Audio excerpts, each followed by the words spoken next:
जय हिंद मेरे शेर न्यूज़। स्वागत है आप सभी का हैप्पी ट्यूटोरियल में।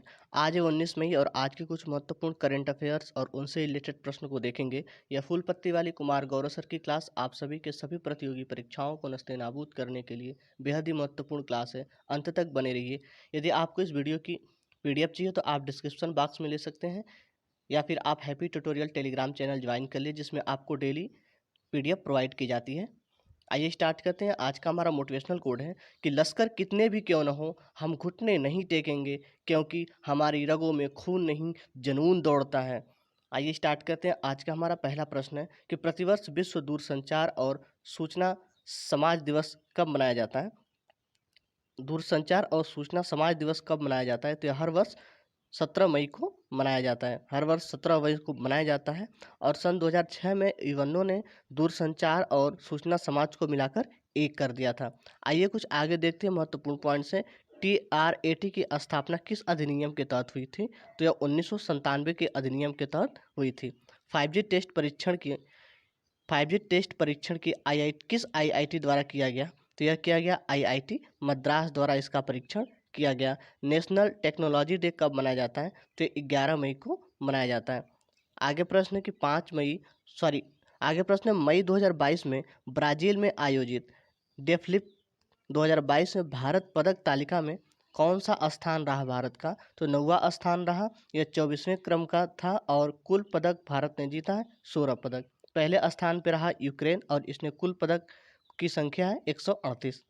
आगे डेल्फिंग का शुभंकर क्या रहा? तो यह था नीनो और इसका आदर्श वाक्य है खेल हमारे दिलों में बसता है।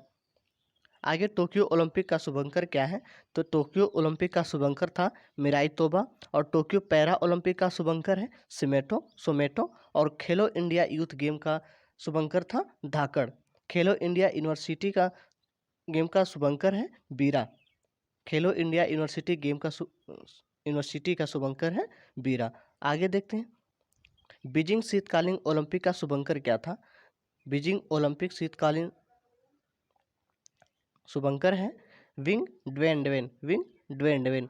आगे बढ़ते हैं। अगला प्रश्न है कि 18 मई 2022 को DRDO और भारतीय नौसेना ने कहाँ से स्वदेशी रूप से विकसित नौसैनिक एंटी शिप मिसाइल का पहला सफल उड़ान परीक्षण किया है? तो यह किया गया है चांदीपुर उड़ीसा से सफल परीक्षण किया गया। आगे DRDO की स्थापना कब हुई? तो DRDO की स्थापना हुई 1 जनवरी 1958 को और इसका मुख्यालय दिल्ली में अवस्थित है और DRDO के प्रमुख हैं सतीश रेड्डी जी DRDO के प्रमुख हैं। आगे एंटी टैंक मिसाइल हवा से परीक्षण किया गया, इसका क्या नाम है? यह है हेलिना।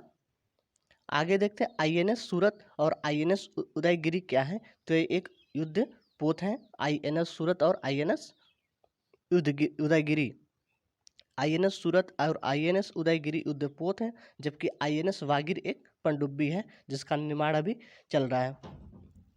अगला प्रश्न है हाल ही में किसकी अध्यक्षता में भारतीय कपास परिषद के गठन की घोषणा की गई? तो यह सुरेश कोटक की अध्यक्षता में की गई और इसकी भारतीय कपास परिषद का गठन किया पीयूष गोयल, जो वस्त्र और वाणिज्य मंत्री हैं पीयूष गोयल। CII के वर्तमान अध्यक्ष कौन है? CII का फुल फॉर्म है भारतीय उद्योग परिसंघ के वर्तमान अध्यक्ष हैं संजीव बजाज।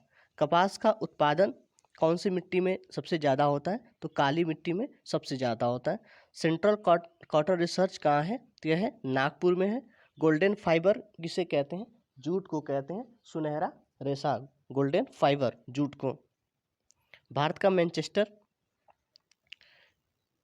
मैनचेस्टर किसे कहते हैं? तो अहमदाबाद को कहते हैं भारत का मैनचेस्टर और दक्षिण भारत का मैनचेस्टर कोयम्बटूर को कहा जाता है। आगे बढ़ते हैं। अगला प्रश्न कि 18 मई 2022 को पेट्रोल में एथेनॉल 20% मिश्रण के लक्ष्य को कब तक पूरा करने के लिए राष्ट्रीय जैव ईंधन नीति 2018 में संशोधन की मंजूरी की गई है? तो यह वर्ष 2025 से 26 कर दी गई है संशोधित करके। LPG में कौन कौन से होते हैं? तो LPG के अंदर प्रोपेन और ब्यूटेन पाए जाते हैं और CNG के अंदर मीथेन। पेट्रोल की गुणवत्ता का मापन किससे किया जाता है? तो ऑक्टेन नंबर से किया जाता है पेट्रोल की गुणवत्ता का मापन। अगला प्रश्न है 16 मई 2022 को हसन शेख महमूद किस देश के नए राष्ट्रपति चुने गए? तो यह चुने गए सोमालिया के नए राष्ट्रपति हसन शेख महमूद 16 मई 2022 को चुने गए सोमालिया की जो राजधानी है वह है मोगादिशु। इसकी राजधानी क्या है? मोगादिशु। हॉर्न ऑफ अफ्रीका के अंतर्गत कौन कौन से आते हैं? तो आते हैं एरिस्ट्रिया, जिबूती, इथियोपिया और सोमालिया। ये सब हॉर्न ऑफ अफ्रीका के अंतर्गत आते हैं। कौन सी रेखा अफ्रीका महाद्वीप से गुजरती है? तो कर्क रेखा, मकर रेखा और भूमध्य रेखा, तीनों रेखाएं अफ्रीका महाद्वीप से होकर गुजरती हैं। भूमध्य रेखा को 2 बार काटने वाली नदी कौन सी है? तो भूमध्य रेखा को 2 बार काटने वाली नदी है कांगो नदी। और मकर रेखा को 2 बार काटने वाली नदी है लिम्पोपो नदी मकर रेखा को 2 बार काटती है। नॉर्डिक देश कौन कौन से हैं? तो नॉर्डिक देश के अंतर्गत आते हैं नॉर्वे, स्वीडन, डेनमार्क, फिनलैंड और आइसलैंड आते हैं। बाल्टिक देश कौन कौन से हैं? तो बाल्टिक देश है एस्टोनिया, लिथुआनिया और लिथुविया। ये तीनों बाल्टिक देश के अंतर्गत आते हैं। आगे बढ़ते हैं। अगला प्रश्न 17 मई 2022 को किसने 12वीं राष्ट्रीय सीनियर महिला हॉकी चैंपियनशिप जीता है? तो यह उड़ीसा ने जीता है और इसका उपविजेता था कर्नाटक। इसका आयोजन कहाँ हुआ था? तो आयोजन मध्य प्रदेश भोपाल में इसका आयोजन किया गया था। उबेर कप के विजेता है साउथ कोरिया और थॉमस कप के विजेता Bharat. Uber cup south Korea और थॉमस कप भारत। संतोष ट्रॉफी हॉकी से संबंधित है, इसका विजेता है केरल। आगे अगला प्रश्न 17 मई 2022 को किसे बॉम्बे स्टॉक एक्सचेंज का नया चेयरमैन नियुक्त किया गया? तो नया चेयरमैन नियुक्त किया गया एस मंडूडा जी को बॉम्बे स्टॉक एक्सचेंज का नया चेयरमैन नियुक्त किया गया। एशिया का सबसे पुराना स्टॉक एक्सचेंज है बॉम्बे स्टॉक एक्सचेंज। इसका मुख्यालय है मुंबई में और इसकी स्थापना हुई थी 1875 में। स्कैम 1992 इसके ऊपर बनाई गई थी फिल्म, तो हर्षद मेहता के ऊपर बनाई गई थी। सेबी की स्थापना अधिनियम कौन सा है? तो इसकी स्थापना अधिनियम है 1992। सेबी की पहली महिला अध्यक्ष कौन सी हैं? तो सेबी की पहली महिला अध्यक्ष हैं माधवीपुरी बुक्च सेबी की पहली महिला अध्यक्ष हैं।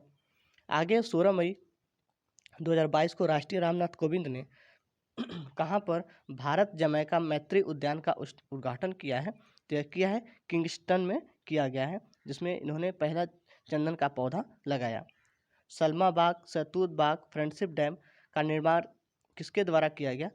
भारत के द्वारा। कहाँ किया गया इसका सलमा बाग, शहतूत बाग का निर्माण फ्रेंडशिप डैम का? तो अफगानिस्तान में किया गया।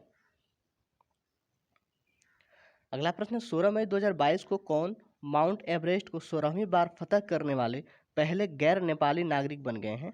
तो हैं केंटन कूल, जो कि ब्रिटेन के निवासी हैं। पहली बार माउंट एवरेस्ट को फतह करने वाले हैं एमंडन हिलेरी, जिन्होंने 1953 में किया था। माउंट एवरेस्ट का अन्य नाम क्या है? तो अन्य नाम सागरमाथा से जाना जाता है। माउंट केटू को ट्रांस हिमालय भी कहा जाता है और इसका अन्य नाम गाडविन ऑस्टिन भी है। इसकी ऊंचाई कुल केटू की 8,611 किलोमीटर है। अफ्रीका की सबसे ऊंची चोटी क्या है? किलिमंजारो। साउथ अमेरिका की सबसे ऊंची चोटी एकांगुआ और यूरोप की सबसे ऊंची चोटी एल्ब्रूज और नॉर्थ अमेरिका की सबसे ऊंची चोटी है मैकिन्ले।